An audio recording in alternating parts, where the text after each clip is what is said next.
The strange religion of modern sports. One of the strangest things about modern society is the emotional power that professional sports hold over grown adults. Entire cities stop functioning because a group of millionaires won or lost a game. Men who struggle to express emotion towards their loved ones in their personal lives suddenly scream, cry, hug strangers, and fall into depression because of what happened on a football field hundreds of kilometers away. People say, "We won," even though their actual contribution to the victory was sitting on a couch eating chips.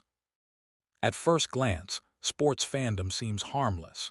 Everyone needs entertainment, and competition has always existed in human society. But modern sports culture often goes far beyond simple enjoyment. For many people, it becomes a substitute identity, a ready-made tribe in a world where real community has weakened. The team becomes more important than the neighborhood, the country, or even personal relationships. What makes this especially strange is how emotionally invested many adults become in organizations that are ultimately businesses. Professional sports teams are corporations. Players change teams constantly for money. Owners relocate clubs when profits increase elsewhere. Loyalty mostly exists only on one side, the fans. Yet many supporters treat these organizations as sacred causes worth defending with almost religious passion. The language itself reveals this psychological attachment. Fans constantly say, We destroyed them. We're going to the finals. We need a new coach." But who exactly is we? The fan is not training, competing, risking injury, or making strategic decisions. The relationship is almost entirely passive. Yet emotionally, many people experience the victories and defeats as if they personally participated in them. Their mood for the entire week can depend on whether strangers wearing matching uniforms succeeded at a game. This becomes even more absurd when sports rivalries create hatred between ordinary people who otherwise have almost nothing against each other. Two neighbors who would probably get along perfectly can suddenly scream insults because they support different clubs. Entire cities become divided over colors, logos, and chants. In some places, violence erupts over games that ultimately change nothing about the real conditions of life. And this reveals something deeply sad about modern society. People often say sports unite us. But what does it say about a civilization when people can only unite around entertainment?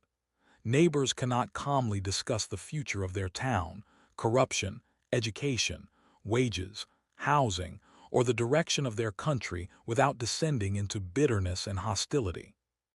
Families become politically divided. Communities fragment over ideology and social conflict.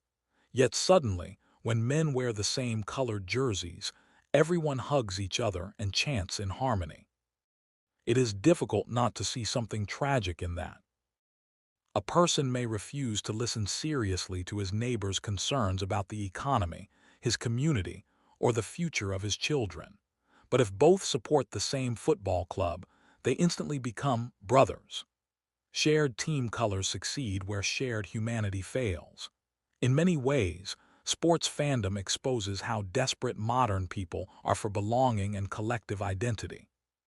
Historically, people found meaning and unity through religion, local communities, extended families, cultural traditions, or participation in civic life. Modern society weakened many of these structures. People became isolated, politically cynical, and socially fragmented. Into that emptiness stepped mass entertainment. Sports now provide rituals, symbols, tribal identity, heroes, villains, songs, uniforms, emotional catharsis, and a sense of collective purpose. The stadium became the modern cathedral. This does not mean sports themselves are evil. Athletic competition can be beautiful. Discipline, teamwork, physical excellence, and shared celebration are valuable parts of human life. The problem begins when spectators replace real achievement, real community, and real identity with passive emotional attachment to corporate entertainment. There is also something uncomfortable about how selective this passion becomes. Many people who claim to love their city show more energy defending a sports team than improving the actual conditions of the place where they live.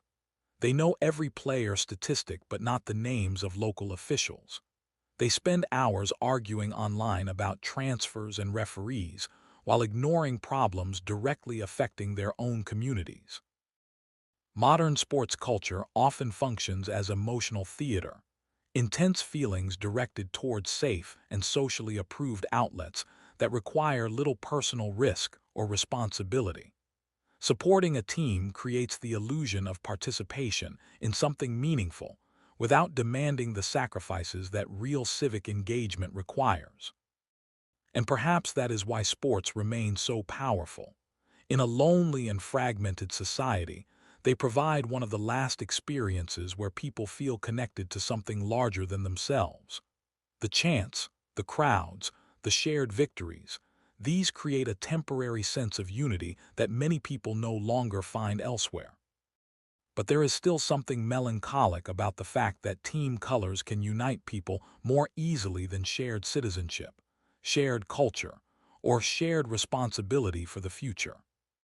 When a society can only come together around games, it raises an uncomfortable question. What happened to everything else?